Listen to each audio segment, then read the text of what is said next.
Then on September 12, 2009, history was about to be made.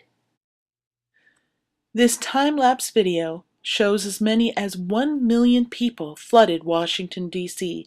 for this massive rally organized by Tea Party conservatives concerned that America was being driven towards socialism and especially condemning Obamacare. The size of the crowd, by far the biggest protest since the president took office, reportedly shocked the White House.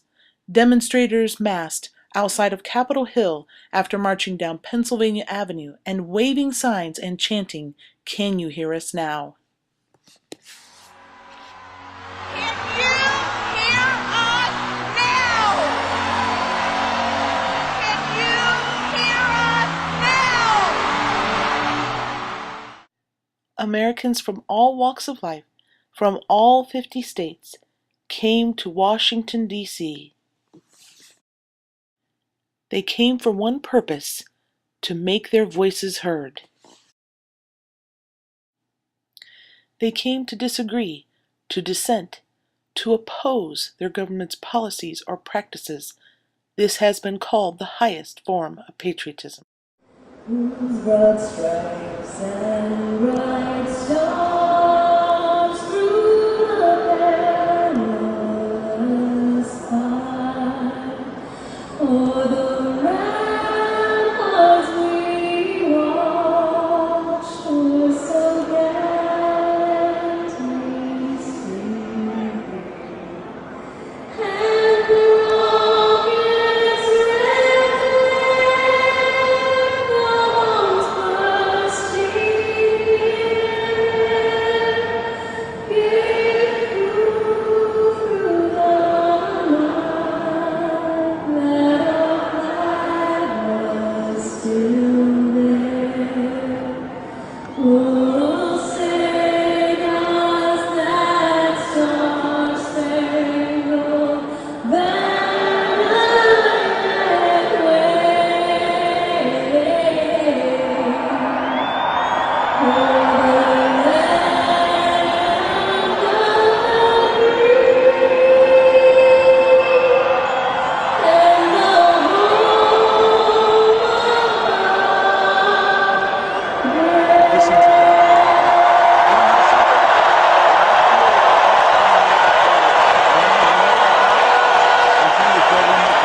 The spirit of resistance to government is so valuable on certain occasions that I wish it to be always kept alive.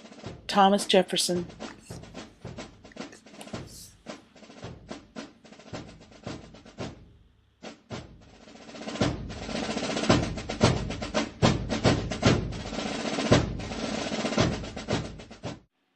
At this present time, and on this particular occasion when the spirit of resistance seems so valuable to our country, it appears the Tea Party, its various groups, small and large, rural and metropolitan, groups of faith, and secular organizations, has not only met with opposition within our own government, but is at the present time suffering what can only be defined as a gross abuse of power. This abuse of power aimed at conservative organizations applying for tax-exempt status was committed by the Internal Revenue Service as early as 2009. We will now take a look at a brief history of the IRS intimidation of conservative and constitutionally minded organizations in Ohio and in our nation.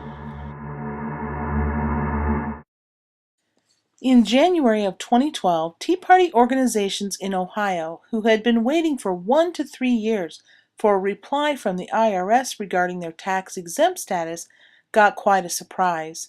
The Ohio Liberty Coalition and others received official requests from the IRS Cincinnati office asking for information that not only had little to do with taxes, but appeared to be a tyrannical infringement on the First Amendment rights of Americans to peaceably assemble. Here is a sampling of what the IRS wanted from the Tea Party groups. a detailed list of all social media outlets being used, and a hard copy printout of the group's website. That's right, you heard correctly, a hard copy printout of each group's website. The outrageous IRS demands go even further. A detailed description of every activity the organization engages in was requested. The IRS also wanted to know about the members of each group, their roles in the group, and more specifically, their names and addresses. They're asking for the membership lists of a number of these groups. They're asking for direct and indirect communications to people that are state legislators or federal members of Congress. They're asking for information. They want a curriculum vitae for board of directors, not just who they are. They want a CV. They want a resume of their board members. They want a detailed listing of how you determine members and what organization those members might be also members of. Additional demands included the date, time, and location of all public events. These were to be submitted in paper copy. This needed to include the content schedule of each event, copies of materials such as handouts and brochures, the names and credentials of instructors or speakers, and copies of any materials they used and copies of their speeches. Also, the copies of any written materials the group may have had with any legislators, and details of any other forms of communication with elected officials. Jay Sekulow, chief counsel for the American Center for Law and Justice, who later represented Tea Party groups against the IRS, commented further on these egregious demands. You know, to comply with, I calculated, Pat, to comply with one of these letters could take upwards of 7,000 pieces of paper. 7,000 pieces of paper. So this is an intimidation technique because we want to know who came up with this. Why did you have these applications sitting for years and then all of a sudden you decide right during an election you're going to send out these letters, which frankly, for these small Tea Party groups, pretty intimidating. Neil Cavuto of Fox News recently spoke with Tom Zolotowski, former president of the Ohio Liberty Coalition, regarding these harassing demands. What I'm hearing from some lawyers is they said, we instantly recognized that the focus on all these minutiae was beyond anything we had seen before of any other groups, liberal or otherwise. Well, Scott, is that when it connected? Neil, I mean, I think that's the most frightening thing about this, because when we started to talk to people, and like when Jay Sekulow from the ACLJ joined us on a national conference call and started hearing these questions, right. Neil, they'd never heard questions like this before. And even today, I've had literally major newspaper reporters apologize to me personally in the last 2 days and said, Tom, when you came out with this a year ago, it was so off the scale. I just couldn't believe it. And when the IRS traced out the IRS leader to Congress and he said there's no targeting of Tea Party members, they shut down. Now they're getting the documents and they're telling me this is worse than you said it was last year. After receiving the intimidating letters from the IRS, Tea Party groups in Ohio and nationwide had to determine how they would reply. Some groups began the hard work of attempting to meet the demands.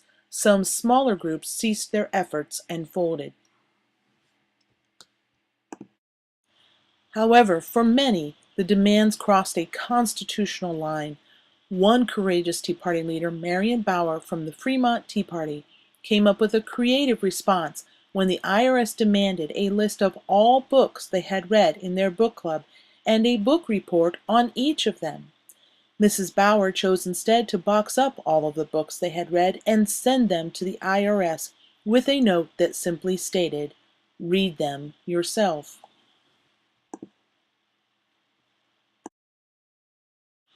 In like fashion, the Ohio Liberty Coalition decided to take a stand for freedom and liberty of all Americans and choose not to comply. In a press release issued in February of 2012, the OLC announced that it would refuse to comply with an IRS request for information regarding the organization's application for nonprofit status, which at that time had been delayed for 18 months. The IRS was informed in a letter from the Ohio Liberty Coalition president, Tom Zolotowski, that said, "We find your requests are unreasonable, overly burdensome, intrusive, and possibly politically motivated, and that they have little to do with determining our organization's qualification for nonprofit status. Instead, we believe that your requests force our organization to either forfeit our First Amendment rights to free political speech and freedom of assembly, or deny us the nonprofit status we are entitled to under IRS regulations. Neither of these options are acceptable. The letter went on to say, thereby, we refuse to comply with your request.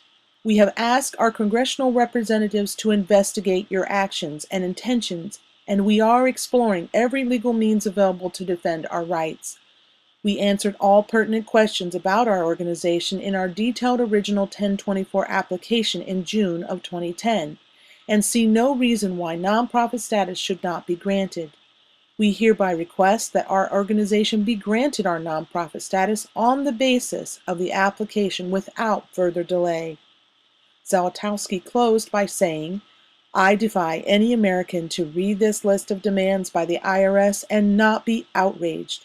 This is the kind of personal information that this government is going to be demanding from your church, your doctor, your hospital, your business, and your favorite charity going forward. We will not comply. We will resist with all our might and defend the Constitution.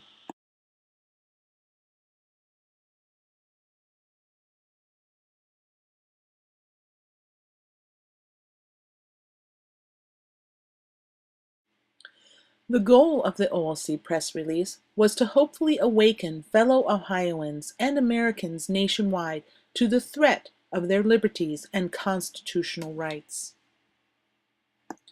Members of Congress and conservative media outlets had been receiving documentation of the IRS letters from conservative organizations as early as 2011 and possibly sooner. However, the general public seemed largely unaware of the scandal. Even though the OLC press release in February of 2012 began to stir the public's attention, it was not widely embraced by the liberal press.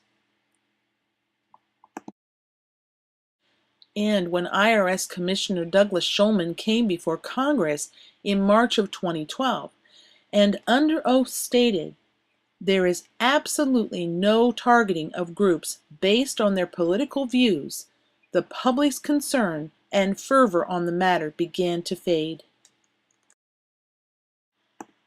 However, behind the scenes, the American Center for Law and Justice pushed for the truth through legal means.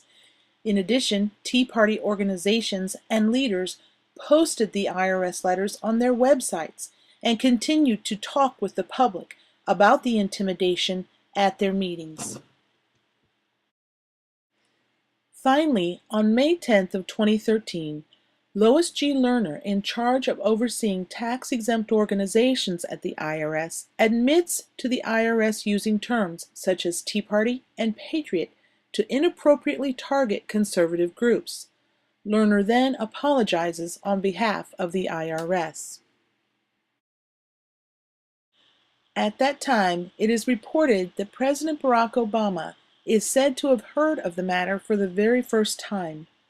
Lerner goes on to say that no high-level officials were aware of the targeting, a statement seemingly at odds with the timeline of the events, and she blames low-level employees in Cincinnati.